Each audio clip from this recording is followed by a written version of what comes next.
don't know what's happening. Yes, I'm so sorry. I'm so sorry. I'm just eating my cake over here, guys. Dilly Black Wig. Dilly. Oh, nice. What's up, y'all? Well, hello, everyone. Cake in my mouth. I'm so sorry. Excuse me. Hang on. Let me wash this down. Welcome to the Introduce yourself. Infinity Watch. Right? Hey, yes, Infinity Watch. Thank you, Daniel. Okay, all right, Thank you. I'm a guest. I'm just Daniel is our guest this week, and he's doing better than me and Toni. Yeah, because champagne, y'all. Sorry. Well, that's the thing. You guys are the We hosts, are celebrating. We are celebrating. It's Black Panther Day. Yes. It's Black Panther weekend. I'm That's so right. happy. Wakanda forever. That's right. Because, I mean, everyone else was talking about, like, NBA weekend or blah, blah, What? blah. All-Star weekend. What? And I was like... What is that? Never heard of her. It was Black Panther weekend. I don't know her. Oh, my God. Yeah. I don't know her. NBA, I don't know her. Oh, man. Dilly. Yeah, man. Dilly. Yes, but yeah, let's go ahead and have a little toast, everybody, to Wakanda. Here we go. To Wakanda. Wakanda forever. Wow. Wakanda forever. 312 million or something. I don't know, whatever they said. That was $1 bajillion. Yeah, we're pretty much. Basically, everybody in America saw it.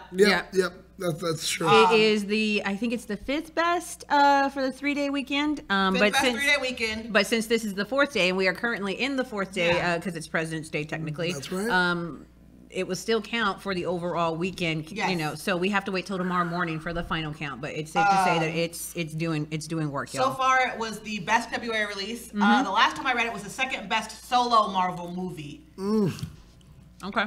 Release so far. I believe that. It killed the numbers in pre-release. Yeah.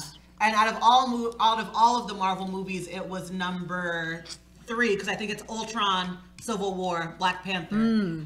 At the time, so you're saying that, the but I also sequels read are that doing article like better 2 days ago. So who knows? Makes sense because I got to be honest, the only seats that I saw that were available whenever I was in a theater were like the ones that were right up in the front, and they were just like actively not being selective. It wasn't. Can I tell you? I went to the theater. I took my mom to see it on Sunday, yesterday morning at 9 a.m. because my mom wanted to avoid the crowd. We went on a Sunday at 9 a.m. and we got there. And the girl turns the seat selection to us, and she goes, "You can select any seats that are in green." There were only 4 seats left at 9 a.m. on a Sunday. Oh my God. Same exact thing. But this is exactly, you know, this is the myth, right? That, like, you know, people aren't going to show up. We showed up. And frankly, we showed out. Yes. Because we were wearing shirts. We were wearing lions. I saw you. Yes, you I were did beautiful. have my lion on. Go to my Instagram. I had my lion on. Beautiful Jaffe Jofer lion. I made that jacket. Yes, it was gorgeous. It was beautiful. People were wearing kente cloth, dashikis. Yes. They were just, you know, with their Tons the of head little wraps. girls dressed up as Dora Milaje with their spears. Oh my God. Natural hair everywhere. Okay, let me tell you guys something. I have actually I've had an injury inflicted upon me because of a weave. That's real.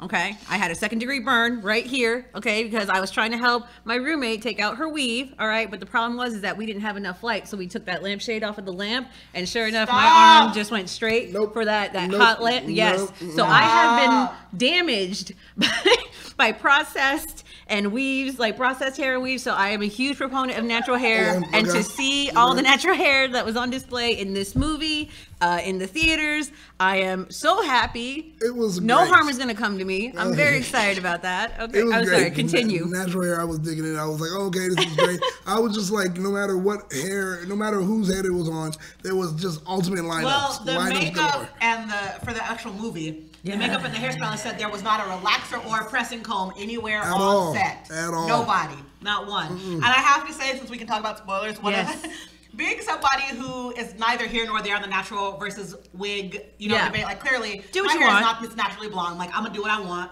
Some days it's natural, some days it's not. The part in the movie when took that wig and she used that shit as a weapon, that's my new move. That was so good. It's not. It's so in. I won't be able to just take it off. But I wish I could just take the shit off and throw it at somebody. That was awesome. Just because it was obviously for people that don't wear wigs, it was just like, oh, okay, yeah, that's funny, haha. But like for people who have experience with wigs, where you're just like a beautiful Black woman moment. Yeah, like, I'm gonna beat you to death with my wig. It was so awesome. It was just, and those were just the little details where it's like these are things that other directors would never even think to go ahead and put into their Not movie, at all. especially in the middle of a fight scene. Oh. That's not a comedic relief moment. That's an action. That's an Right? action scene. Sequence. It was not supposed to be funny. No, it's supposed to be tactical, and it still plays, and Yeah, it's like it funny does. and endearing, and it's It just is like wholesome. plays into like this is the culture that is. everybody is coming from and that they came to see, and it was just this so I movie is had to- I just looked chock it up. full of that. As of 12 hours ago on Forbes, it Yes. earned an estimated $235 million. It was the biggest February opening. It took over from Deadpool. It's the biggest non-sequel opening, unless you count the Avengers as a non-sequel movie. It's the biggest solo superhero launch, so it did take that over. Okay. It took over from From- Iron Man and for Captain Iron America Man. Civil War. Okay. Well, no. In this article, they're counting Captain America Civil War as an ensemble film. Okay, so it's doing numbers basically, But it's still, I think it's still top Civil War. and well, we can also add this. Biggest Friday to Sunday opening weekend for a long holiday. Biggest Yes. long holiday opening. It's killing everything. Yeah, so Deservedly so. Biggest opening weekend ever for any movie not directed by a white guy. Yes. Yes. That's true. Shout out, Biggest Gilbert. Shout grossing out. movie directed by a black filmmaker. Biggest pre-summer opening. Second biggest comic book hero. I mean, it's got everything at this point. I'm done scrolling. I've given up. Yeah, I yeah, want more there's too much. cheesecake. I'm gonna stop scrolling. Well, let me go ahead. I finished my cheesecake, so I'll go ahead and let you finish yours for a minute because I'm going to talk about this too. Outside of the U.S., the biggest market for this movie has been South Korea. Come on. For those of you that are unaware, the whole story has been that movies that are led by brown and black people do not play in Asian countries. They don't do well for a whole host of reasons, but mostly because of colorism, because like a lot of places, it's believed that those countries favor white actors or Asian actors that are extremely pale, and it's a whole thing. But here we have, there's only there's only 2 white actors in the supporting cast, and in the overall movie there's maybe just like a couple more that are just like bit cameo players, Yeah. extras, and they're just there for honestly, Asian countries have been colonized just the way that we have. yeah, no, And totally. So they suffer from similar, if not worse, racism. Yes. And yet, it's killing it in South Korea. Yes. This overwhelmingly black movie. Yeah, Yeah. well, and of course somebody's going to point to and be like, well, it's because there are sequences in the film that are set in Korea. And I'm like, okay, yeah, but Does you know anybody what? know that, though? Did anybody know that going in? No, I didn't know that going in. I didn't know that. Maybe they would have recognized Yeah. certain landmarks and Yeah, whatnot. exactly, Maybe that true. would have been part of their marketing. However, that's not enough to just get people in the door in order for them to do significant numbers. Nobody's going to go in there and be like, well, it was filmed in my country. Hell, it doesn't really do here either. Yeah. But I think it's just, if you make a movie that is going to survive on word of mouth alone, and if the word of mouth is crazy, and if you go ahead and tap into a market, especially that has just been dying for something like this forever, since the beginning of cinema, yeah, of course you're going to go ahead and make money. Of course it's going to go ahead and do well. Of course you're going to go ahead and shatter box office records left and right. I'm not surprised. I'm smug as hell. I'm sitting up here like, I told you. Because this is the other thing too. If you guys go to my Twitter, my pinned tweet right now is, or it should still be, something where I make a remark about how our bitching and moaning for representation isn't just about identity politics. It's because we're trying to give you money. I want to go ahead and have better options. That's right. Yes. That's right. I want to be able to go to my marketplace and be like, this is what I want to spend my When the money economy's on. doing good, I'm doing good. Exactly. It's like if I'm going into a store and I'm like, there ain't shit for me here. No. And unfortunately, Hollywood, that's the biggest market there is. Yeah, I can go to indie film. Yeah, I can go to Netflix. I can go to television. But no, I want to be able to go to my theater. I want to be able to get my overpriced bucket of popcorn. I want to go ahead and get my barrel of Coke. Like, I want to be able to do all that and watch a movie where it's like, you're not just giving me, as much as I adore them, just superheroes that are played by people like Chris. Like, it would be nice to see something else. And we've been telling you that, and nobody made the connection that, like, it's not just about us, playing the race card or identity politics. It's like, we're trying to, on a practical level, give you money. Yeah. Why are you actively my money. turning away money? Shut up and take my money. Seriously. That's all I want you to do. Rant over. Continue. No, I agree with that. Actually, what's happening in the chat? Let's go ahead and say hey to everybody. All right, I'm so sorry. Hey, guys. All right, so what's up? Larry's here. Blackwing, Anna, Jalen, Black Queen. Did I say Black Queen already? Yeah, Probably. on Facebook, we got Aaron. What's up, Aaron? I hope I'm saying this correctly. Aaron with an E. Cool, Aaron. Okay, all right. I love it. Well, hello, hey, y'all, everybody out there in the internets. Yeah. We're glad that you guys would come and join us. Now, so what is your first introduction to, I guess since it is Black Panther, what was your first introduction to Black Panther? I actually was not, I don't necessarily, I want to say that I was unaware of the character. I did not necessarily care about the character until he got married to Storm. Okay, there you go. Fair. There you go. There you go. Yeah. That's I a was better aware question. of the character. When did you start to care about Black Panther? Not first introduction. When he That's got married to better. Storm. I was like, who is this guy coming up here trying to low up on my Storm? Who are you? Okay. Who is this? Okay. What How is dare this? you? Prove yourself. No, Right? I mean, I was an X-Men comics fan first and foremost. That was like basically my jam, my only jam in comics for a good long while. And a good thing is that because X-Men is so expansive just within the Marvel comic book universe, you get to just meet everybody in the Marvel universe. Yeah, sure, you're not meeting your like B and C listers, you know, your deep cut characters, but T'Challa is not a deep cut character. I mean, he's like, you know, an A-lister completely and totally. So through the crossovers, through the company-wide, industry-wide crossover events and whatnot, you would get to, you know, meet him. And then once, you know, I was telling you and I were talking about this the other night, the Eric Jerome Dickey Storm graphic novel. Yeah.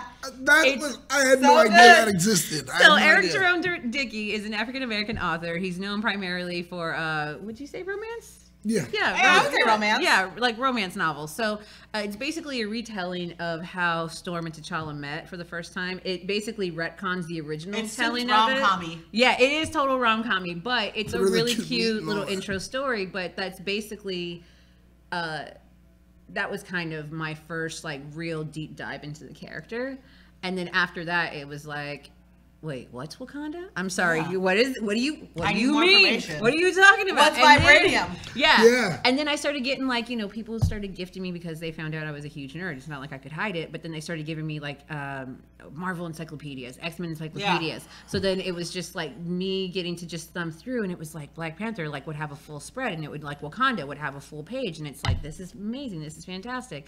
And just getting to, that's the thing I do love about Marvel Universe, because everybody is so interconnected. You do get to learn just beyond. It's not like you're reading Yeah, you don't Spider-Man just read comics one and you book and- only learn about Peter Parker, you know, and it's the same thing with any other character that's in the Marvel Universe. If you're reading a book, you're reading about entirely the entire Marvel Universe eventually becomes a revolving door in and out Very of true. that title. So yeah, Not I like bad. it. You passed I me will. that. I yes. was going to. I will say that if we're talking about comic books and our introduction to Black Panther, I just want to throw this out there.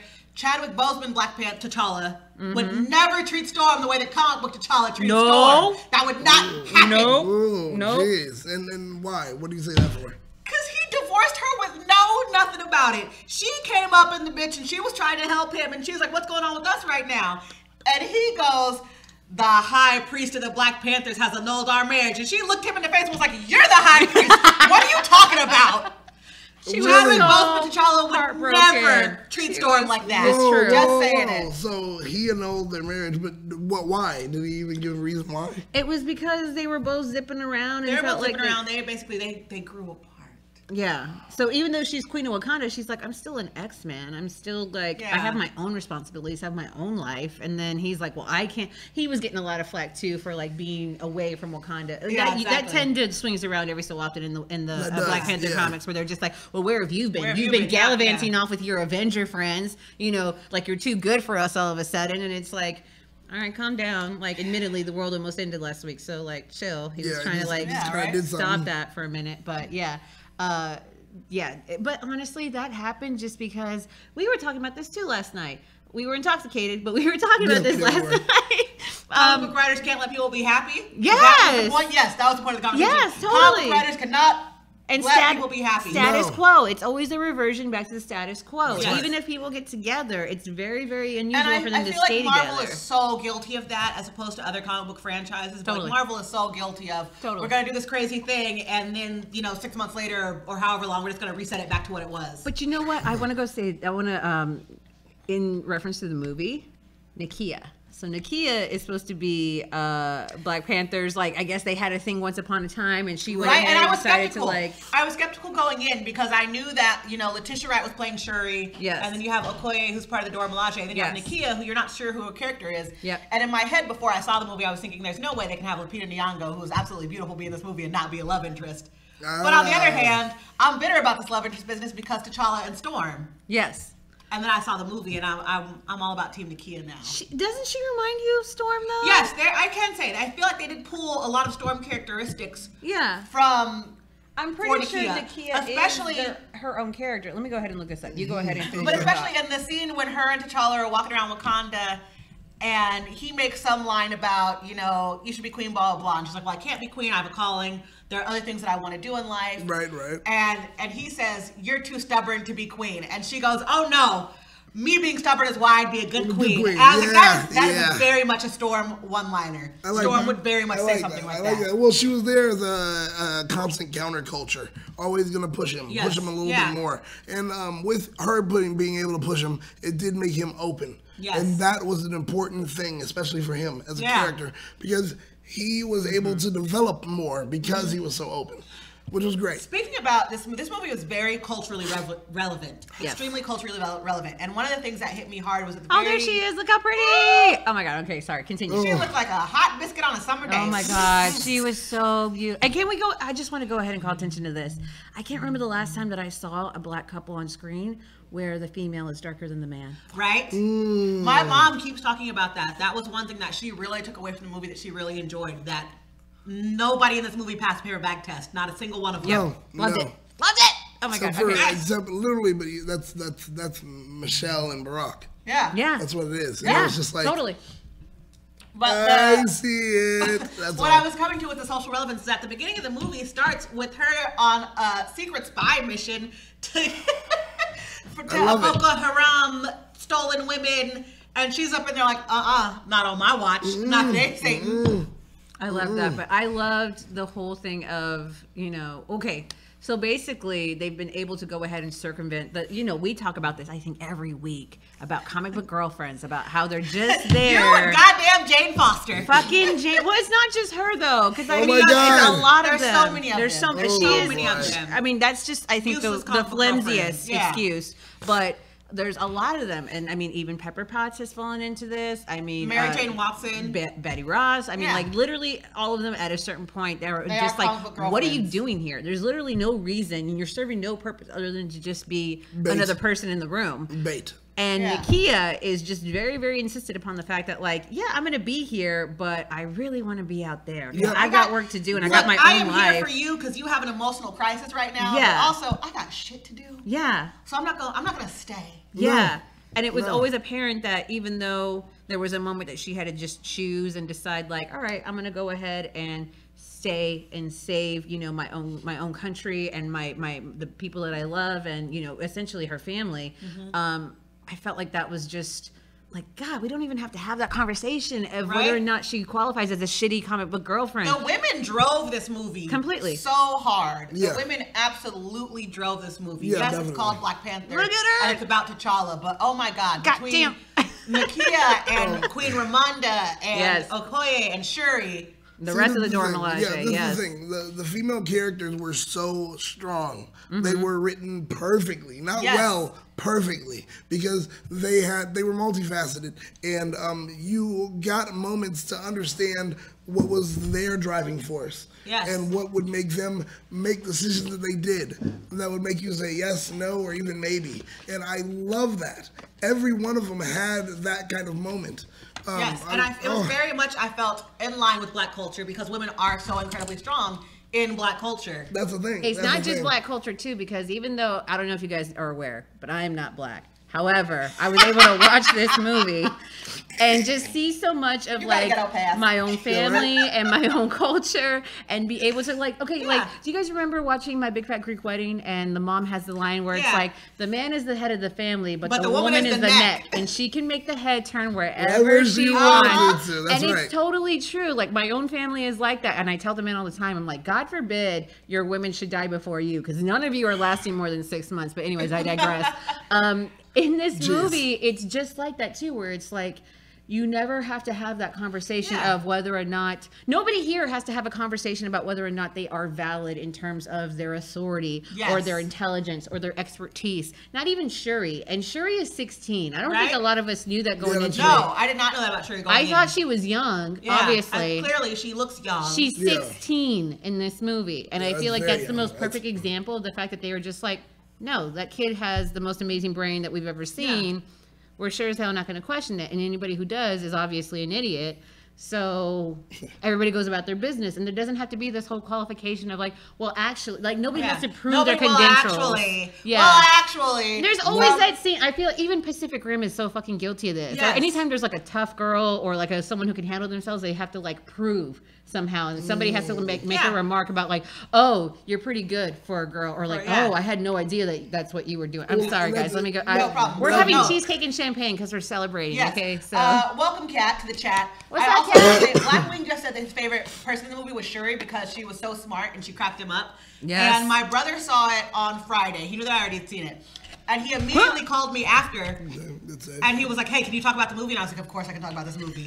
And he was like, T'Challa and Shuri so reminded me of you and I. And I mean, it brought tears to my eyes, but they do very much have that cute sibling relationship. And I felt like it was very much my brother and I, where I am definitely smarter than him, and I will rub his face in it at any time I can. Wow. Okay. But I also have his back 200%.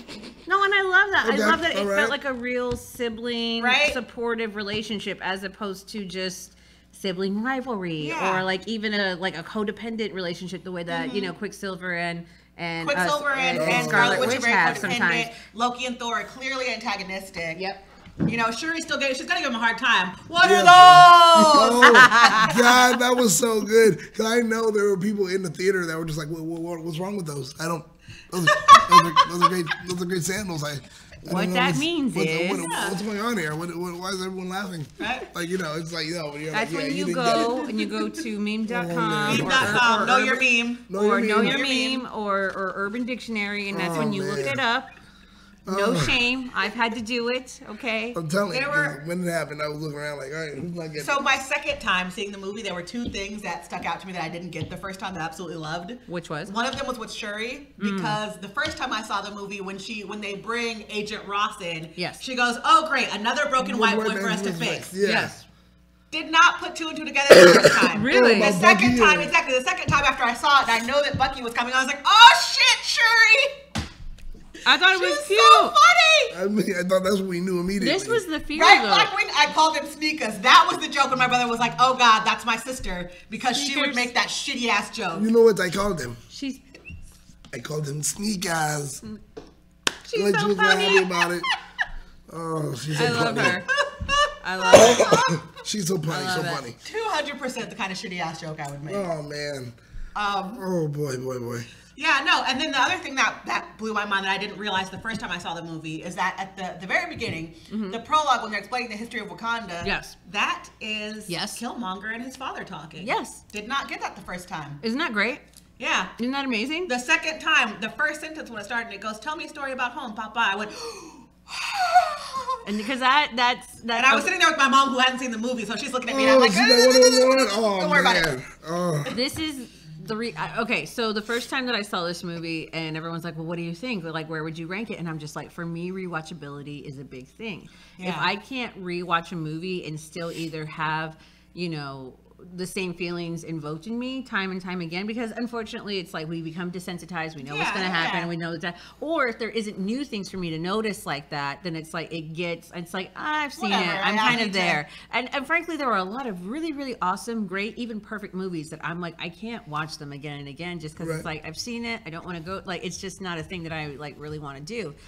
This has rewatchability factor, like it's there. It's absolutely there. I don't feel like this is going to be a movie where someone is like, I'm going to watch it once and one and done. No. I feel like this is definitely going to be a thing where at the very least you're going to try to watch it again at least another time in the theater, or you're going to make plans of like, I'm not going to watch it again in the theater, but when that Blu-ray comes out or streaming, over and over again. I'm there. But yeah, this is definitely rewatchability all over it. So I said last night that if anyone plans on dating me, and I know some of my Bumble matches are watching this right now because I have PCR in my Bumble profile, that's going to be the only date I will allow between like now and March 30th. I don't care if it's our third date and we've already seen Black Panther twice. We're going again. That's the only date I want to go on between now and when it's out of theaters. It's true. I want to see the movie again. Don't talk to me about anything else. Yeah. I want to revert back over to the chat. Yes. Because they are bringing up two of the things I definitely want to talk about. And that Shuri's is, corset? Well, hang on. Before that, the music. The score. Okay, so let's talk about the score and the soundtrack. Yeah. So let's talk about the score first, and then we'll go over to the Kendrick Lamar soundtrack. So the score is composed by Ludwig Göransson. He's a Swedish composer. Okay. He's actually the guy. He has scored every single one of Ryan Coogler's films. So Did not know that. So Fruitvale Station, Creed. This is the guy, right? Yep. And at first, when I was like, I looked at the name and I was like, Ludwig Göransson. That's definitely That's real Swedish. white. That's real definitely a European Nordic name. Right. And sure enough, I mean, he's white, long hair, and I was just like, all right. This is before I'd actually listened to the score by itself. Yeah. I listened to the score, and I was just amazed at like, wow, you went ahead, did your homework, did everything that you need to do. And the music is flawless. The music is perfect. Fantastic. It's never, I think, repetitive. It's never. And that's the thing that always kind of gets me. It never overpowers the scene. It just really adds to it. Exactly. But it's evocative too, because I will listen to the score and be like, "This is that moment. This is this moment." Because there are too many scores out there where I'm just like, I don't know when the hell this happened. The thing is, because it's playing, they made sure to have themes for each character. Yes. Oh, the themes are out of control. And even though, like you just said, it wasn't repetitive, they would play T'Challa's theme probably twice, 3 times, 4 times, and yet it wasn't like, oh, okay, it goes. Because it's subtle. This is where you're telling me to pay attention to T'Challa. And no, one of my favorite parts of the movie was very music oriented. It was the first challenge scene when they're all coming down the river and everybody's doing their different dances and all the different tribes are on their different boats. Man. Oh my God. It's so joyful. It's so buoyant. It's just like, this is joy. And this is what joy sounds like. Celebrating. It's just, it sounded like this is a party. I don't know what's going on, but it's a party.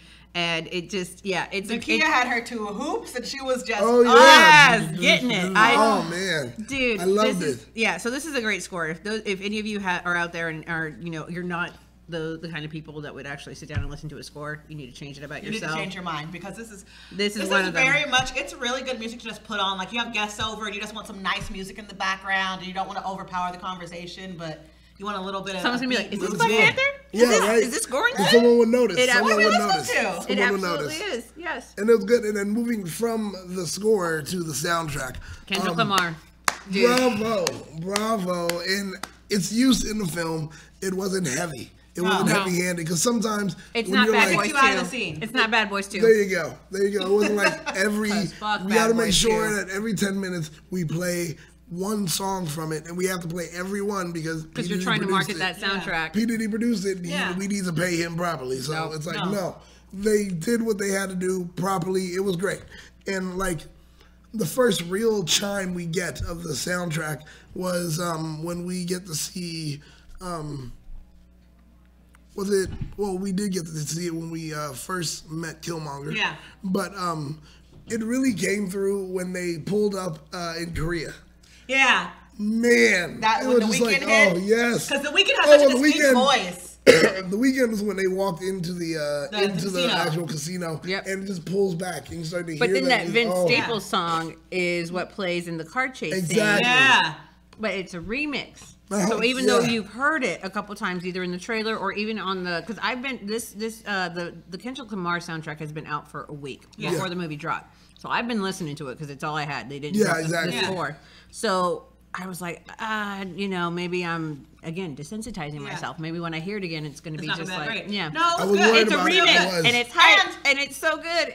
I'm mad really now that that's not. I can't get the remix. The song with Kendrick and SZA, the first single they released. Yes. They actually released a different version than what is on the soundtrack. That's right. And I didn't. Yeah, when I got the soundtrack, I noticed that. But it was one of my things is that I have synesthesia, which means I process input differently. And so a lot of times when I'm listening to music, I see colors. So when that first Kendrick Lamar song came out, it was like really joyful and really happy, and it was like a yellow song, and I was like, this does not feel like what I think this movie is going to be, and I'm really confused as to why this would be the lead single, and why is it yellow? And then I saw the actual movie, and I was like, no, this is a joyful movie. This is happy. Fuck everything. Nice. See, that's dope. That's cool. Pick me. Like, man, yes. Go ahead. Okay, yes. Go ahead. Okay, yes. I actually had my best friend, and she's a huge Marvel geek, and I was like, what did you think? And I gotta tell you, she didn't love this movie. But it's because she tends to like the more gritty, dark. Civil War is her favorite. And Civil War is probably the darkest of the MCU films just because it eventually ends with 3 of our heroes trying to kill each other, and it's dark. It gets dark, and I would say that it's also aesthetically dark and angsty. This movie isn't, even though it does get dark and it does get heartbreaking and almost and harrowing too at times. It's very hard. optimistic. It can be hard to watch. It's bright. It's optimistic. It has a message of hope and optimism for the future. And I get why she didn't connect with it just because that's not what she connects to naturally. And I get that, but that's why I connect to it so much because it's just like I want this movie to be optimistic. I'm so tired of seeing Black people on screen being sad. People of color, angsty, and I just like, be angsty because you got adversaries in front of you. You have difficulties in front of you. But once you're over it and once you're there, go ahead and find the joy. That's why carefree black girls and carefree brown boys and all that. That's why all of that. That's why those tags are so important because it's just like we don't ever get a chance to just go ahead and be that because we're so often having to like. I read an article today that said if the Bechdel test is 2 women on screen who have a conversation that's not talking about men, they need to invent what's called the Kugler test, and this will be probably one of the only movies that passes where 2 people of color on screen and they are not talking about race. I gotta say, I did love that. I gotta say, I really did love that. We don't have to talk about it. We don't. It doesn't have to be a thing that we have to constantly address because it's not a non-factor in our lives. I know he's black. He knows I'm black. We don't need to talk about it. That's it. But that's the thing, though. Here's what happens, and even with the most well-intentioned, I think, white writers, they cannot. Our ethnicities and our cultures seem so other to them, seem so exotic. So then it just seems like, especially when people find out that I'm Native American, they just think that like, oh, she goes to her Native American house, to her Native American parents, and she goes to her Native American bedroom where she listens to Native American music, and she eats her Native American food, and she goes ahead and speaks her Native American language to her Native American grandparents, and it's just like, okay, first off, I live in the same world you do. Like, that's not a thing. That's not what happens. And I'm sure it's the same thing, too, where it's like, you go to your black home, to your black food, to your black parents, to your black, and everything has to be just like so. And so what happens is they have to end up proving how black the character is or how brown the character is. And it's like, we don't have to do that here. We can just go ahead and allow characters to be characters. And on the flip side of that coin, and maybe I've talked about this on, I feel like I've talked about it on the Marvel stream before, maybe not. But one of my best friends is a lesbian, and we were saying how we want movies that have gay people or black people or people of color in them that don't revolve around that. That being said, it's difficult to write that movie in America because if I go to the bank, I can't just go to the bank and it be simple. No. I'm a black person in the bank. No. They're going to ask for my ID. We have to question you. They're going to question me. Because, I'm going to have to call the manager and be like, yo, I got questions. First off, you're a woman, and how dare you be outside of the kitchen? Right? Who said Why you could do that? Why do I have my own bank account? How dare you? Why do I have my own bank account? Where's your father? Where's your husband? Can I please speak to your husband? Yeah, so where you at? Hard. What's going on? How you doing? Don't go to a bank like that. Don't you dare go to a bank like that, Daniel. Don't do it. I'll be right back. Hang on. No, but very true. One thing going back to the music, which was interesting for me, and how it does actually connect the race. How you're gonna bring it all together. What's his name? No, what's his name's character was like. He was very enthralled with hip hop. Claw. Claw, yeah. Like, they make a cloud joke. Yeah, no. Claw pulls up playing hip hop in his car. Playing hip hop, and it's all very like it's very urban, or whatever. But his whole feel was just like, I'm just here to have fun. Like, I don't care what's happening. I'm just here to have fun. The whole, wow, I made it rain. I made it rain. Yeah. Can we talk about Andy Serkis and how good he is? He's such a great actor. He is an amazing actor. We've been sleeping on Andy Serkis, and that's just because we've been mocapping him for the majority of his career. Yes. We need to cast Andy Serkis as Andy Serkis. I would he go was see. a joy to watch on screen. I'd go see a rom-com with Andy Serkis. I'd go see an action film starring Andy Serkis. I'd go see anything starring Andy Serkis, to be quite honest. Actually, I am looking forward. Fantastic. I'm looking forward to an action film with Andy Serkis. Yeah. Very soon. Even though the dude is jacked now. He's so buff. Been jacked. How did he get that buff? He's been jacked. Go back to King Kong, because when I first saw, I didn't recognize, because we're so used to seeing Andy Serkis as when Gollum. He played Gollum, he was not that jacked. He was wiry. But for Kong, he got jacked. I don't know if he just felt like, you know what, I'm getting older. Let me go ahead and take care of my health. I don't know what happened. All I know is that he's been jacked since Kong. Go ahead and go back. For those of you that don't understand, I think he plays the chef. He plays the chef. He on plays the the ship. cook on the ship in King Kong. I think the character's name is something like Lumpy or something like that. And he was also in the movie with the robot and the Ant-Word. Wasn't he in that movie? Which one are you talking Chappie? about? Was he in Chappie? I didn't see Chappie, I don't know, so maybe he was. I'm the worst person to ask about that. I want to say he was in Chappie. But yeah, Andy Serkis, I'm very happy. And that's another thing, too. Nobody in this film, I'm just like, why are you here? Yeah, right? There's not a one single is person. there. No, every person in the film was there deliberately for a reason, and they played a really great moment. Anna said it correct. Hashtag Tolkien white guys. Yes. Which I agree with. I loved Agent Ross because Agent Ross did what he was supposed to do when surrounded by that group of black people. Yeah. Shut the fuck up and help them when they need help. That's it. That was it. That's your whole job. Hey, I'm an ally. How are you an ally? Right, he was By a great doing ally. exactly what I was really worried about that character. He was the perfect I was ally very because he worried. shut the fuck up and did what needed to be done when they needed help. That's it. That But you was know it. what? That He's was exactly it. written the way most sidekick characters of color are written. And it's Yeah, not that they're actually true. badly written. It's just the fact that that usually is the only role that most characters of color can get if they're in an A-list blockbuster kind of film. It's like, you're the sidekick, you're the comedic relief. This guy is the sidekick, he's the comedic relief. But he gets to be heroic. He gets to have his moment.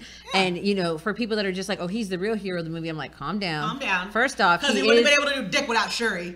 Thank you. He is heroic. You don't have to go ahead and assign the hero status to only one person. Right. And I think that is so amazing about this movie too. There are so many heroes. Everybody got to be Everybody's a a hero. Point. Speaking of which, let's go ahead and move down to the second person I wanted to bring up. That is, before anybody says that I am thirsty for M'Baku, let me go ahead and clarify. I am crawling through the desert, parched for this man. He is amazing. M'Baku is the surprise of the entire movie. So, because is it fair to say we need to give you a thirst aid kit? Like, you need that? That something is... I might need a kiddie pool, to be quite honest, okay? Ooh, Like, I got my first he's, kid. look at him! This thickness! My God. Oh my God. He's, okay, She first is off, in for it. Winston Duke is really charming. He's charming. And He's even great to though look he, at. He's okay, great on I didn't screen. realize that he's 6'5". He doesn't play as a 6'5" man. No. They don't film him as imposing. And even though he is, he's like, you know, that's a big, big dude. He is jacked. I got my thirst He aid is, but kit. get out of here. I gave her, yes, that is the Diet Brisk with Killmonger on it. Me and Daniel went to the Brisk pop-up, which was amazing. yeah, it was it was so fantastic. good. I'm It was really so mad that good. it only existed for 2 days. But we're gonna get to Baymonger. we're gonna get Yes. to him in a minute. Baymonger. But M'Baku, what I love about that is that this is the guy who Look is at how tall he probably is. What do you mean he doesn't the mean he's most 6'5"? My nuanced. God. He's 6'5". They don't shoot him like he's 6'5". Anybody else would have gone ahead and placed that camera right at his feet,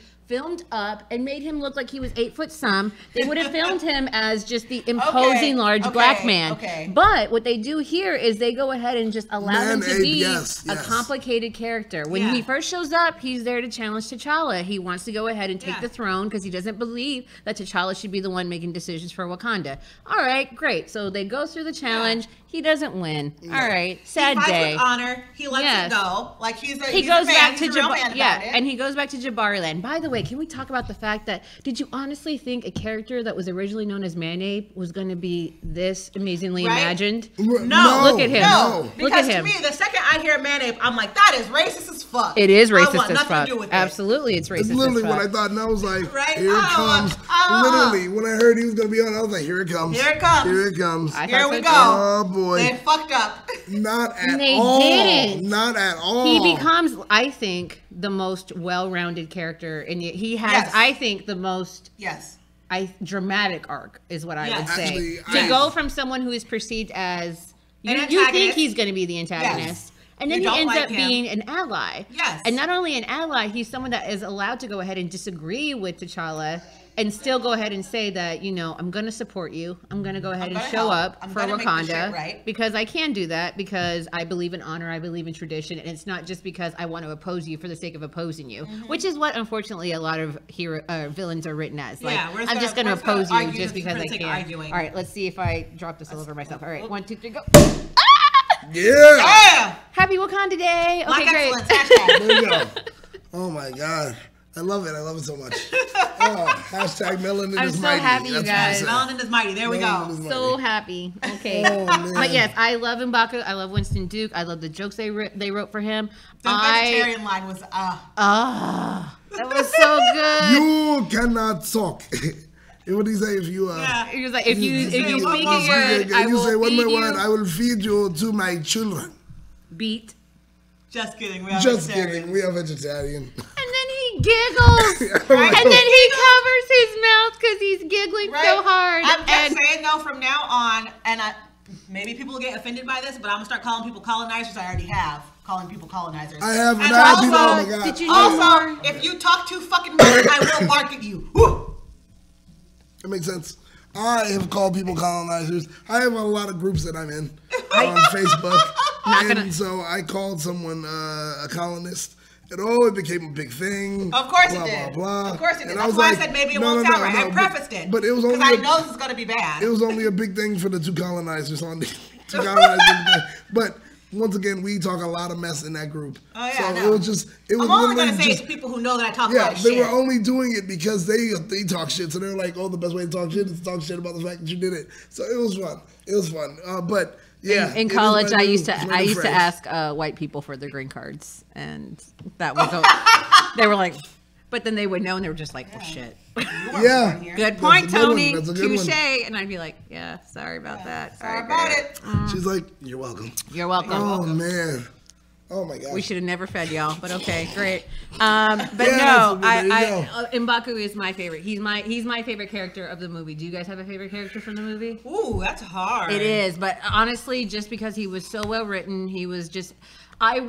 We're gonna get to what I do have problems with this movie. I will, Okay. but we're gonna get to that later. But He is will my say favorite. That my favorite character is T'Challa. I really identified with T'Challa, which is odd because, feminist to the heart, I really don't identify with male characters at all. But when T'Challa is in the ancestral plane and he's talking to his father, and his father tells him, "You are a good man, and it's hard for a good man to be king," I really identified with that. Being someone who really enjoys leadership and who wants to be a good leader and who wants to be somebody who can be looked up to by other people. It is really hard to be a good person and also be a leader.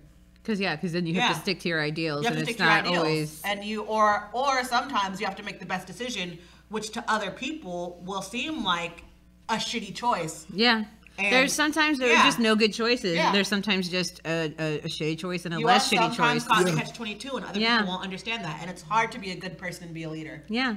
Or sometimes you just have to go ahead and sacrifice, and it's like, and that was Yeah. I think a little more telling about T'Chaka's character when Yeah. we do find out what happens in his past and what that meant, Yeah. and maybe he is acknowledging like I don't think T'Chaka would even consider himself a good man just no. because he felt like he had to do You things. made the wrong call. Yeah, let's go ahead since this is the spoiler talk. we're gonna talk Yeah. about Right it. over want to. Tony. It's a spoiler alert, right over Yeah, there. so- right there. We're gonna say any Finding and out that everything we wanna say. T'Chaka, is the person who killed his own brother in Yeah. order to what he And felt left like his nephew. left his That- nephew. I think that is the bigger part. It is the Not bigger only part. that he killed his brother, but he Yeah. left his nephew. Because I think everybody could go ahead and be like, all right, maybe you did it just So it was because defense. It was in defense of it was James. self-defense wanted to and save you were Fury. defending somebody else, and it was just, and that's what happened. But to leave a child there by themselves, because we never see the mother, we're never Yeah. told what happens with the mother, but we're left to believe that he's now orphaned and just left to be another black kid in the foster care system. Yeah. And that's just, you can only imagine what that must have been like, especially in Oakland, California in the 90s. Right? I mean, yeah. Woof. Yeah. Woof. Yeah, man. What about you, Daniel? Who was your favorite character? Well, my favorite character is right there on the screen right now, and that is him. That is Killmonger. I mean, you know what? Hashtag Killmonger was right. That's something that I've been like toiling over because He's good shit. he was Not gonna he lie. was- My sweet, beautiful bae. He's beautiful. Ultimately, his goal was right, but the means in which to get to it was, of course, That's how most incorrect. classic counterparts are set up. I Yeah, mean, but Professor X and See, but Magneto. this is the thing, Yeah. like, because when I say Killmonger's right, people immediately get upset, and they're like, "Oh, so Hitler was right too." No, And I'm it's like, not the no, thing. no, It is, see, oh no, my no, God, see. look at that shirtless man. Oof. Both of them. Woo. This is a great scene. Oh, boy. I love the fact Is that there he any was water like, in this room? I love the fact that Nope. he had no problem. Just drink like, more champagne. Being a human Lego, I had Oh no. my I love God. that. He was like, "Go ahead and you can I would connect run them." my finger over every one of them bumps. You read Braille immediately, Braille? right? Yeah, it's a great story. She's like, oh, I can see and feel it. It says handsome in Braille. No, but I mean, but they both basically had this. They came to the same conclusion that Wakanda needs to help. Wakanda can't just be secluded anymore. Exactly. Killmonger wanted to go ahead and do that through violence and through go ahead and like subjugating other people in order to place. He wanted to become the colonizer. Yeah, exactly. Yes, he wanted to go ahead and basically get revenge. Yeah. And what T'Challa comes to is like, you're right, we can no longer seclude ourselves, but we have to help. We have to extend a hand. We can't just go ahead. We can't give them weapons.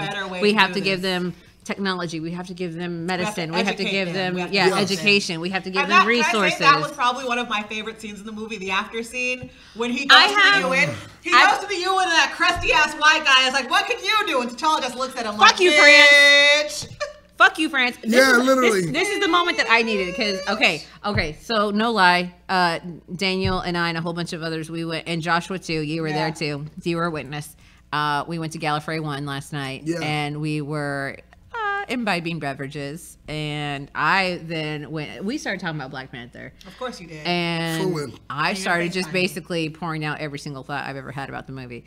And one of the thoughts I had was Ryan Coogler, for as much as I love him, he needed to go ahead and give me the fucking fucky moment. And what I needed right then and there was for fucking Okoye to produce that fucking big ass spear and go pop pop and just like everybody just pop out in their Dora Milaje gear. I needed the fucking Black Panther uniform to fucking just appear out of nowhere underneath that suit. Yeah. I needed then for them to be like, we are not fucking around. I know you think that we don't have anything to offer you. I know you think because look at how good he looks in that podium. No, it's great. He but looks it's like the meme. You know the meme. No, he doesn't. No. But if that moment had happened, I would have burst meme. into tears. I would have been like, because this is exactly the world. This is what they think. Because even fucking Claw has this line where he's like, "You savages don't deserve it." He refers to them as savages. Oh, that made me so mad. And I was like, that made me so mad. Actually, I think that made me smile. Because when he said savages, you know it wasn't from a racial perspective. It was literally what he understood it to be was, you guys, even though you're technologically advanced, you're still slow in the head as far as spreading out and doing more. So with that, you're savages still. And it wasn't about their race. Nah, I thought it was racial as fuck. He's South African. He lives under apartheid. Fuck him. It came out that way. No. It came out as racist. He's South African. He definitely was in support of apartheid. Fuck him. Absolutely not. Killmonger. Hey, auntie, I was shook. Yes. Guns. So primitive. You're goddamn right. Right. Okoye was everything. I don't even. Okay, this is all right. Let's start talking about the problems I had with this movie. So I'm a long time comic book reader, and this is the problem I've been kind of trying to identify, my blind spots. Because when I go into these movies, I fill in the gaps, and I'm not really realizing that I'm filling in gaps. So when people are just like exactly, because there are things that you know that other people don't know. So the Dora Milaje are only named by name once in the movie, and it's in passing. Nobody really identifies and explains who the Dora Milaje are. They don't explain the fact that they are all women that come from the various, tribes of Wakanda. That they are there to essentially, traditionally, they were there to be wives in training. That they were also going to protect their king. And then hopefully, because of the close proximity to the king would be like, I like that one. That's going to be my queen.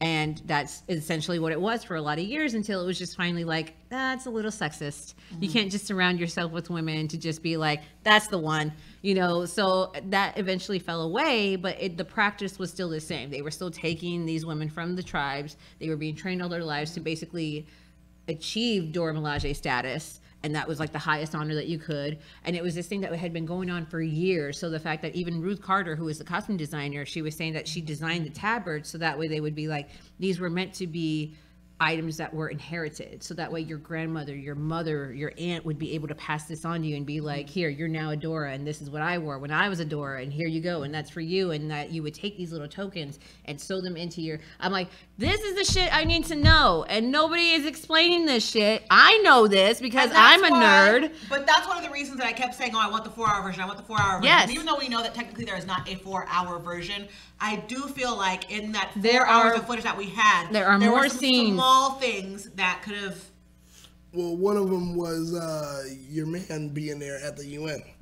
Which one? Your boyfriend. Which one? Baku? He was there at the UN. Was he? That's what everyone else was going crazy about. He was there at that scene when they're doing it and they're showing everyone there. He's sitting there. That's what they say. People were saying he was, and I was like, okay, I guess that was the thing. But I'm like, so he's rolling with him no matter what? Let me look this up. I mean, so he's rolling with him no matter what, I guess. But I mean, we know he's going to be in Infinity War. Yes, he's going to be in Infinity War. He's going to be leading his whole army there. Let me tell you, I was excited when I saw the first trailer for Infinity War the first time. And I definitely saw T'Challa and Okoye in the trailer for Infinity War. Yes. I got triple excited when I saw it again in front of this movie the second time. I was like, oh my God, Okoye is everything, and I cannot wait to see her kick some Thanos ass. Do you know what that means, though? That means that essentially the entire country has gone in order to protect themselves. They've gone ahead and done the Asgard thing where they're just like, no, find a spot for them, get them out of here, evacuate the city. They say so much in the trailer. That means the Dora Milaje are also there to protect the people, but the only ones that have decided to stay behind are Black Panther, Okoye, M'Baku, and the Border Tribe. We need to get to the Border Tribe in a minute because I have some issues with the Border Tribe. But it's literally just a volunteer service. It's like literally just the people that are just like, everyone else is gone. The Dora Milaje have been charged with protecting the people because you don't see any other Dora Milaje. It's just Border Tribe. The car chase in this movie is one of the best car chases in movies in years. And let me tell you how much joy I got when Nakia looks at her and goes, what are you doing? And Okoye goes, just drive. And the bitch leans out the window and throws a spear. Oh, right. Oh, my God. Vibranium is used beautifully. We've known about vibranium for a while, and to go ahead and actually see it used in a different way that isn't in a shield, it's not in a bulletproof suit. No. It's been able to use in a way where it's like, okay, we understand the mechanics of vibranium. It absorbs impact. Literally a fucking...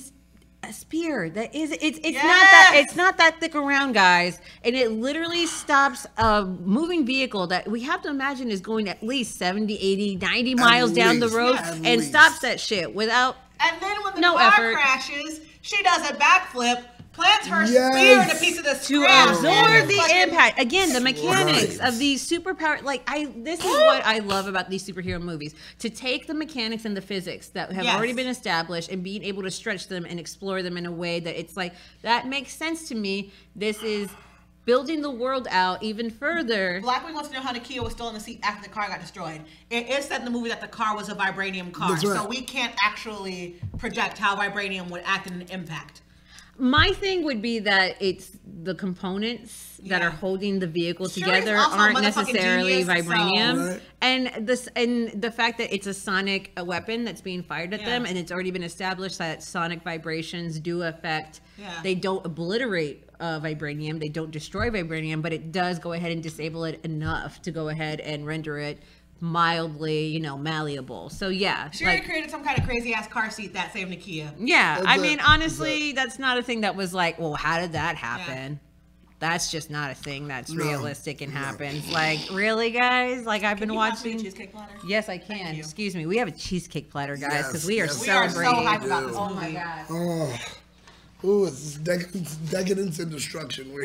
Thank you. The lady that was checking me out at the supermarket, she's just like, ooh, cheesecake. That is so fattening. I'm like, you are absolutely right. Absolutely. I'm celebrating. Thank you, ma'am. Ring me up, ma'am. I don't care about fat. Ring me up. There are no calories on Black Panther Day. That's right. Absolutely. Okay. Oh my God. Moving on. Yeah, sorry. Let's go. We need to talk about Killmonger because we're gonna run out of time soon. We are gonna run out of time. Listen, we could be here for hours. We could be here for hours. All right, so Josh, I hope you don't have plans. Killmonger. Yes, I definitely love Killmonger. One of my favorite moments was Killmonger. Actually, was when he was with his father. Wait. The moment where he gets to see his father in the I have so many questions because we do need to talk. Oh, that's one. Okay, I'm sorry. Continue, but we're gonna get there. I'm sorry. I loved how when he's first speaking to his father, we get the whole change where he's a child. Yes. Yeah. And I feel like I love the fact that he was a child because the truth of the matter is, like I say, as a child, you do childish things. As a child, you speak as a child, you understand as a child. You comprehend and you create, you build as a child. Yes. And that was the whole thing. When his father was talking to him, it was like, you've never grown up. You've never grown up. Exactly. That's the thing. You are still this hurt little boy. And he looks at him and he says, like, what did I do? Like, what did I do to my boy? And it was like that. And at that moment, that's where he gets to a crossroads. And he has to realize, okay, what I want to do is what my father would have wanted to do. But the way I'm doing it, is it right or is it wrong? Yeah. And if I understand what's right and what's wrong, am I accepting the fact that I'm doing wrong? Am I going to continue with it? And that's the moment where now he's changed and he's grown up and the camera comes back on him and now he's an adult because he's in that moment. He didn't make the decision, but he's in that moment. That scene, and honestly, it broke my heart because how many young men of color are still hurt boys acting out? In America, how many young men of color in America who Killmonger is supposed to be the totem? He represents them. It's daddy issues, and it's something that's actually, unfortunately, very scary when it comes to just being in the African American community. Well, actually, literally the minority community. Yeah, it's the way that, unfortunately, I chose my words carefully. I said but it's not.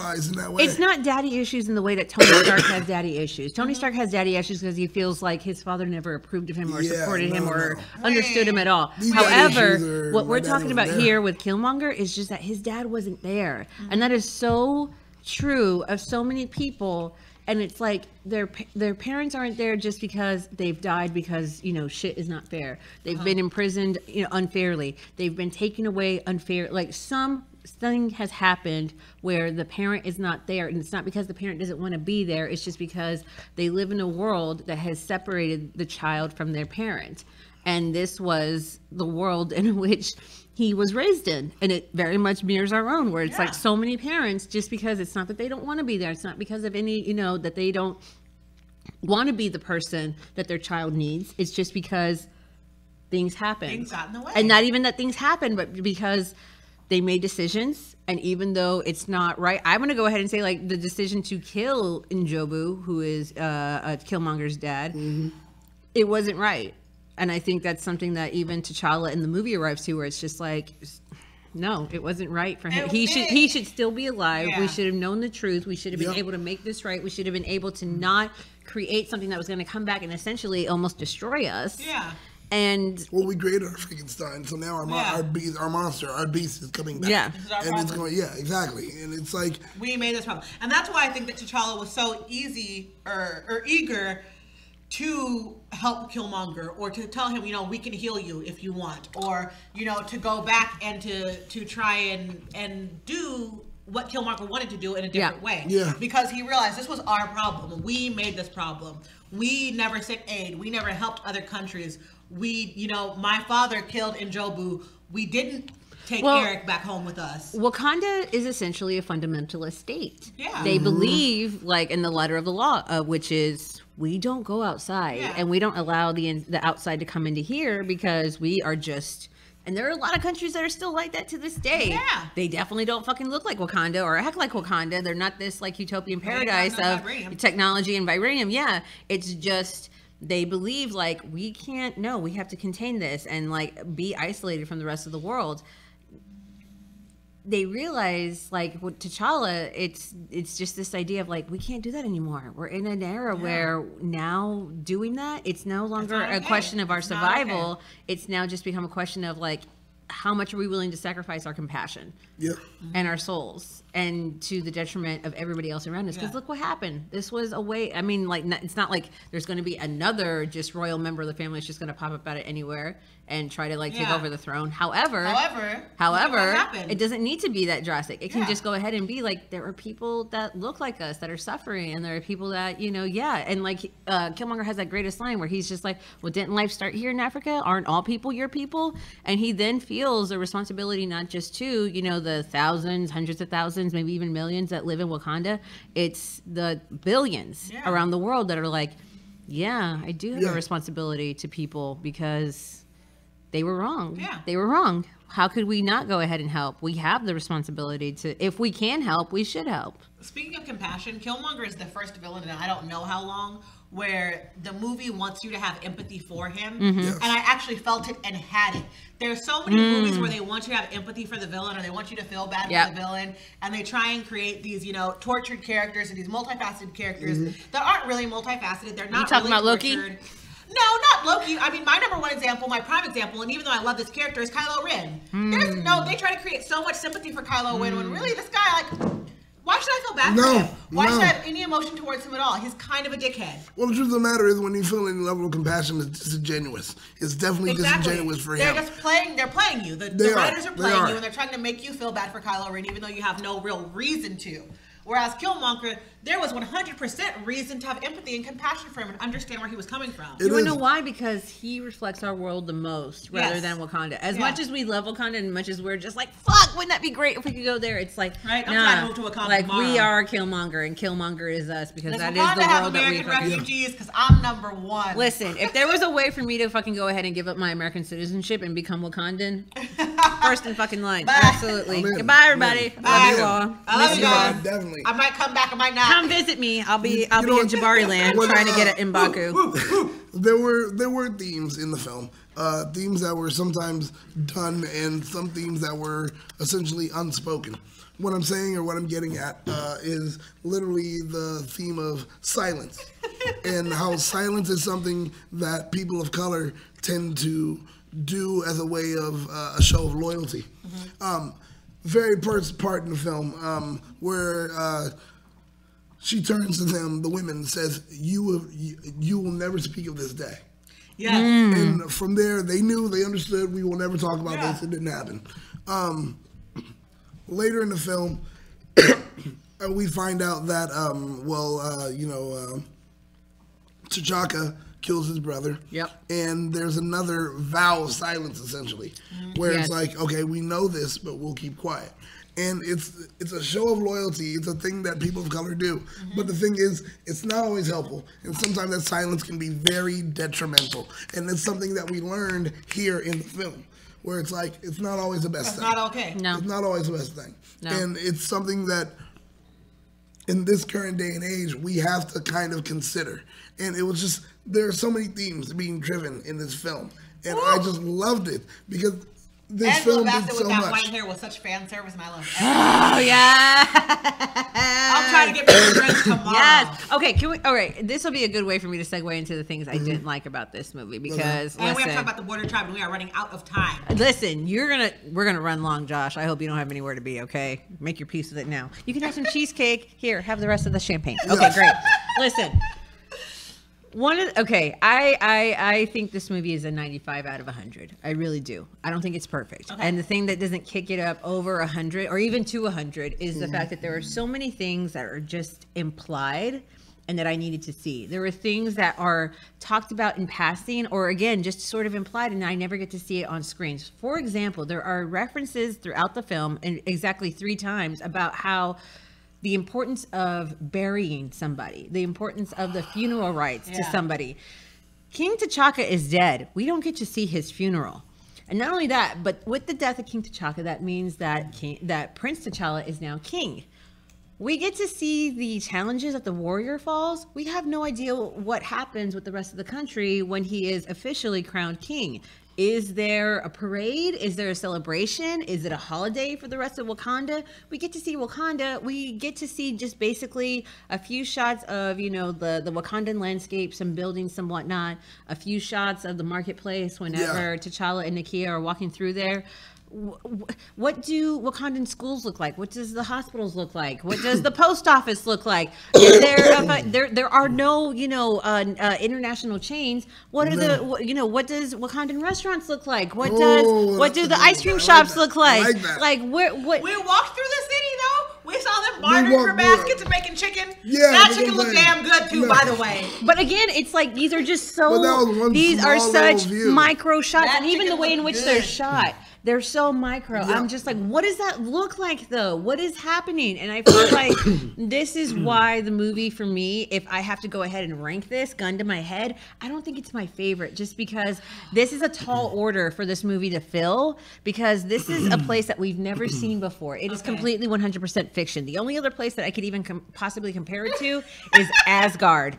Asgard lives within Norse mythology. We can fill in the gaps. What did you say? Black Week said, I wonder if they got vibranium credit get Yes, debit cards. absolutely. What do the fucking debit cards look like? like, Absolutely. I got a How does black money card, I work? got a this card, What does the currency look like? And Fuck coming to Vibranium America. card marriages. Fuck yes, a vibranium card And marriage. coming to Hell America, yes. fucking Akeem is on the fucking face of $100 bill. Akeem's face is on the bill.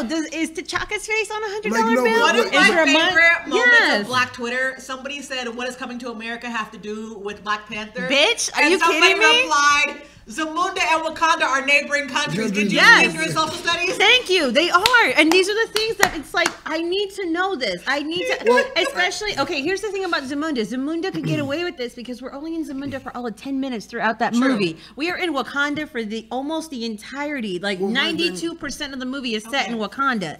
And we don't get nearly enough to know Wakanda. Okay, just I'll give you world that. building. I'll give you that. Because if you go back to any other movie that is set in an imaginary world, I mean, Lord of the Rings, even Guardians of the Galaxy, okay, I'll give you Asgard, that. I'll give there you are that. things that are in those movies that do nothing to move the plot forward, and they're just there for texture. They're just like, what are all these? Like, what I was gonna say. There's concept art that I'm sure that if I go ahead and buy the art of the Black Panther, there's going to be so many like essays and descriptions by the production designers through costume designers. They're going to be able to be like, well, this is what it meant and this is what it is. But it's like, this is something I needed in the movie. Well, this is something that I just needed to just know. And even like I said with like the funeral rites, because this is another thing too, with the Killmonger scene with his father, and the ancestral plane isn't the beautiful, gorgeous plains of Wakanda.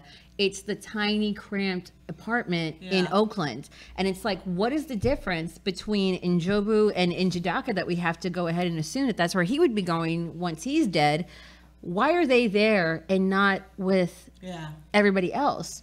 Is it because they were never buried? Because that's very much a thing that exists within many cultures where they're like, if you don't observe these things, they'll never get there. You don't go ahead and get to the place that you're supposed to go to. So I felt like that was just something that was, and like there's a big stress upon like the religion and the culture. And it's like, I needed to experience it. Even M'Baku himself, it's like they believe differently. They believe in a gorilla god, whereas they, the majority of Wakanda, I have to believe, they believe in a panther god. In Bast. Yeah.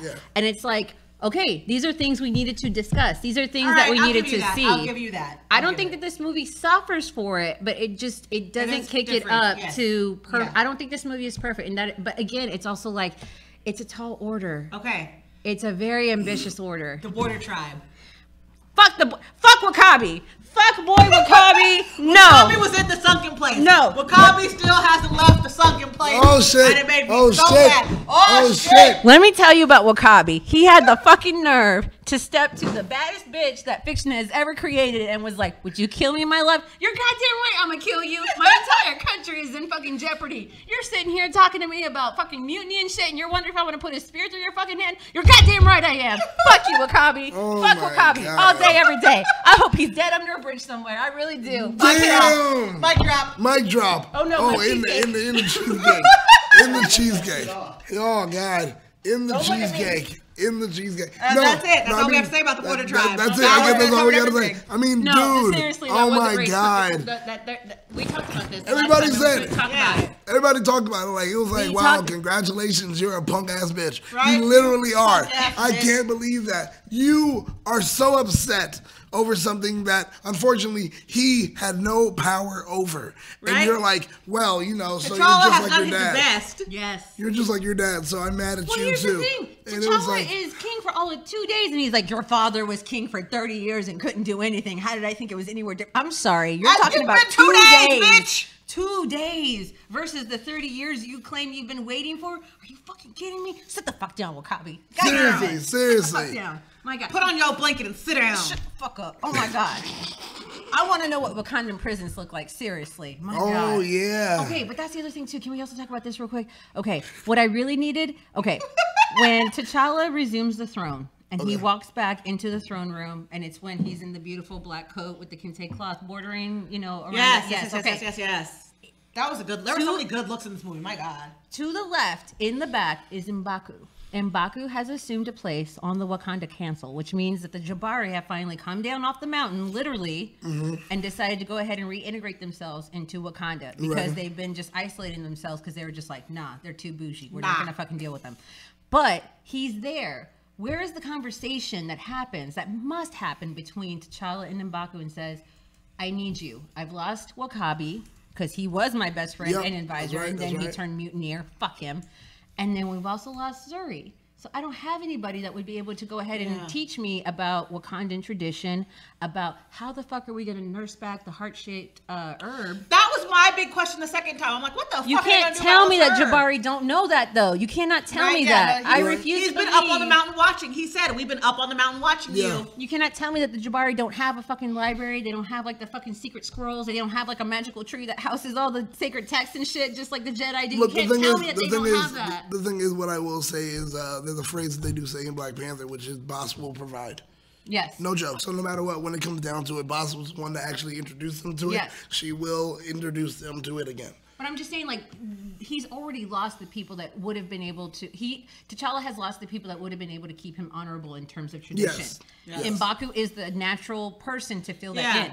There was a conversation there that must have happened to say, I need you on my council. I need you to advise me. What do you think I should even do with this dead cousin that I now have? Right. Do I bury him the way he wants me to tell him? The most heartbreaking line that's possibly in that movie is, bury me in the ocean because death is better than bondage. Like, that fucking killed so many people just in their hearts, because I was just like, God damn, you're dramatic, but fuck, you are right. Yeah, God right, damn. right. And it's like, there must have been a conversation of like, what do I do? And I have to believe that M'Baku would have been like, he is a member of the royal family. You must go ahead and observe these funeral rites that we still haven't fucking seen on screen, but follow his wishes. Yeah. Or maybe you don't follow his wishes and you go ahead and be like, you can't go ahead and bury him in the ocean. You have to bury him on land so that way he and his father bring his father's body back from Oakland. Right, it has to be in a nondescript Oakland like fucking cemetery. Bring them both back and bury them together, and they are both then able to go ahead and rejoin their ancestors and rejoin basically their homeland. There's always this theme of like finding their homeland. That has to happen. If not in life, it has to happen in death. It doesn't get to happen, and again, this wouldn't have been anything that would have like pushed the plot any further. But my question is, that's a good thing to see. It's the thing that I needed to see. Well, and my question is, why is there a level of redemption for someone, and why does it have to be able to come to them for after death? What you chose to do in your life should be how you're going to end up dealing with things in your death. Why should he get redemption? It's not the redemption for him necessarily. It's the redemption for the family and for Wakanda itself. Because Wakanda T'Chaka already dropped the ball. T'Chaka did the wrong thing already. T'Chaka fucked up. Okay. We can agree with that because that is the statement that the movie makes, that like, we've done wrong. Not only have we abandoned our people, and T'Challa essentially gets to the conclusion that like, my father is wrong, and he ultimately on a micro and a macro level, we abandoned our people, our literal blood relatives, and African people as a whole. Right. If we had been able to have the conversation of like, violence is not the way, the weapons are not the way, but let's go ahead and open up our outreach centers. Let's go ahead and open up our lands to refugees. Let's go ahead and save people that need to be saved. Like these girls that are just being sold off to fucking like warlords and shit. Yeah. Let's save the young boys that are being sold off as fucking like child soldiers. Let's go ahead and save like shit, this own country. We're not even opening up our own borders to fucking refugees. You can't tell me that anybody like from, you know, Sudan or Libya wouldn't be like, you know what, fuck the US. I'm gonna take my ass over to Wakanda. I'll go ahead. I'll see it's Eastern Africa, so it's right there. Yeah, so exactly. Like, these are just things that, like, they arrive at the same... He disagrees with his father, which means he agrees with his uncle, but just in a different way. He goes about it in a different way. These are things that would have happened, not as a redemption, as in they deserved it, but just as... T'Challa deserves it. The soul of Wakanda depends on being able to be like, we fucked up. You guys were right, even though your methods were completely wrong. They're talking about the rhino in the chat, and that was one of the better comedic moments of the movie. Rhino! When the rhino runs up to Okoye and just licks her face like a little puppy. She is the baddest bitch that bitch was ever created. That's why. Fuck you, Wakabi. I love it. Well, it's still new. I ship M'Baku and Okoye because Wakabi is dying in a Wakandan prison somewhere. I hope he is. I hope he has to fucking chip away at vibranium mines with a fucking little chisel. Fuck that kid. I hate boy Wakabi. Okay, wow. Final thoughts. Yes. What? Go. Final thoughts. Go. I'm got food in my mouth. You go. I don't really have any final thoughts. She covered so much. I didn't even, get in. This movie's great. I love it. Ultimately, my complaint is there isn't enough of it. I am upset they haven't announced the sequel. Yep. I want Black Panther 2. Those end credits, the music for the end credits are 7.5 minutes long. The runtime of this movie is 2 hours and 15 minutes. I've looked this shit up, which means there's only 2 hours and 8 minutes of this actual movie. Yes. Every other tentpole movie has been 2.5 hours long. We have been conditioned to go ahead and sit in a theater for 20 more minutes in this movie. I get that Ryan Coogler was like, let's not, I'm gonna cut it down. I'm gonna cut it down, but still, bitch, be indulgent. I sat through Thor Ragnarok, so True. give me all of. I sat through Incredible Hulk. Yeah. I will sit through your fucking movie. So yeah, I sat through Iron Man 2 and Iron Iron Man 3, okay? Right. And even though I like those movies, I'm like, oh, those weren't good. God damn it. They're not. They're not good. They're not great. I mean, again, they're above average, but in terms of MCU movies, they're not good. But it's and that's what I said that today to my coworker. She hasn't seen it yet. She's also got a 6-month-old, so like she can't really get to the movies very easily. Yeah. But I told her, I was like, this and Thor Ragnarok are the best ones in a very long time. Yes, like yes. We've been having Marvel movies for 10 years at this point. We've got 18 of them. They're not all winners, but if you are gonna make time to quiet your baby and watch Marvel movies, this is the thing. That's the thing. Where these two films, what they chose to do was let's shift the paradigm. That's what we're gonna do. We're gonna make something different. We're gonna be rebels because that's what people deserve. That's what fans wanted. Yes, you in the front. Okay. My final thought is this. I have been dying and living for the Black Panther fandom for the past 3 days. There has been Black Panther fandom that survived, that was existing before this.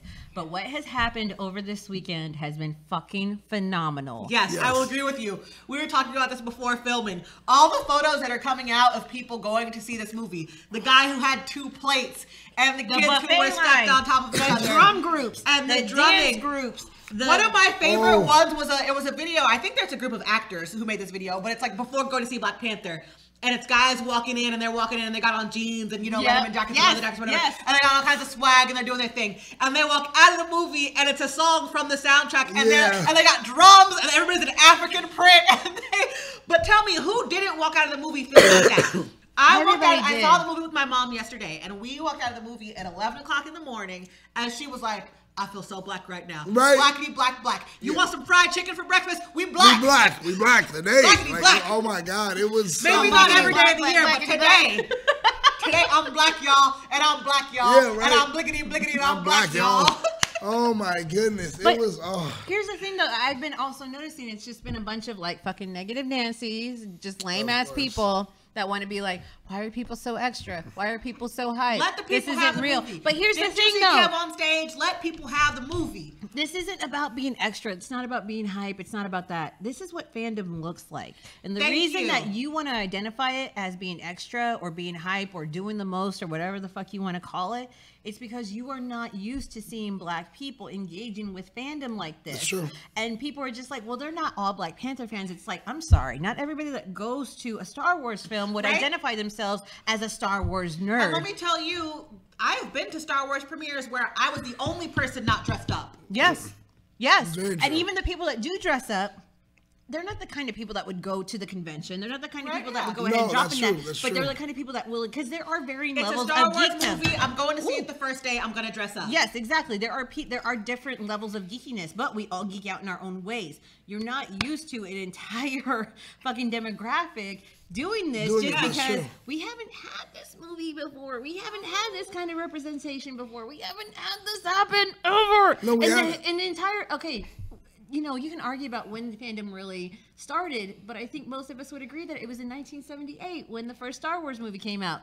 78. That is literally 40 years to the fucking year. 40 years of people being able to show up to a movie and just decide, you know what, I'm going to go ahead and put on my robes. I'm going to go ahead and just go on the internet and just see people just fucking nerding out and making a fucking living on being professional nerds. Yeah. Right? Now you've got an entire portion of the population that never felt like they could touch into that and never felt like they could connect to that, and now that they can, and it's just like being able to know that they can connect through that through either fiction or fashion or dance or skits or memes or just and they're doing this, that warms my little heart. I'm not just passionate about fiction. It's not about that. It's about fandom. I mean, this is why we're here every fucking week talking about nerdy shit. It's not because we're just yay fiction. It's just because it's fandom. It creates a community. Yes. The fucking rapport that we have with something that we can experience as a story and as a narrative, it's This is what I'm fucking here for. Again, don't know if you know this. I am not black, but I am happy for black people because I am happy for people being happy. And that's what fandom is. It's about people being happy and being extra and doing the fucking most. But we wouldn't apply that to fucking predominantly white audiences. Well, Lord of the Rings, Game of Thrones, yes, like Star Wars, Star Trek, like all these. Nope, no one ever applies it to. This happens, and it's like, oh my gosh, why are they? Why my are last they? story, but I have a friend who's a district manager for Hot Topic. Yes, he's a white guy, and he said a black family came in last week, and they were so excited they wanted Black Panther gear so they could see it to watch the movie on Friday. And it was like a mom and a dad and 2 kids, and the dad needed a 2XL shirt, and so they don't have it on this floor. He hops on the computer and says, "We have it in stock. We just got a shipment this morning. It must be somewhere in the shipment." And he says, "Do you think that I went back there and opened up all them boxes and went through every shipment until I found that man his 2XL shirt?" You're goddamn right, you better he did. believe I did. I was so happy for them. Right. And we said, "Well, did you tell them that you were that happy for them?" And he said, "It wasn't my place. I was going to let them have their moment. No. They needed to be happy about going to see the movie." Yeah. That's it's it. not about, That's it. no, That's it's it. not about you. Shut the fuck Even up.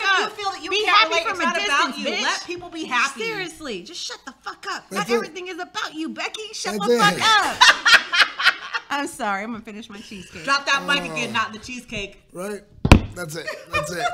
Oh my God. All right, Daniel, where can we find you online? Oh yeah, you can find me on everywhere as Battlestar Galactica. That's right, the most eccentric and the most eccentric and entertaining name in geek pop culture. Change your Twitter name to blackity black black black black black black.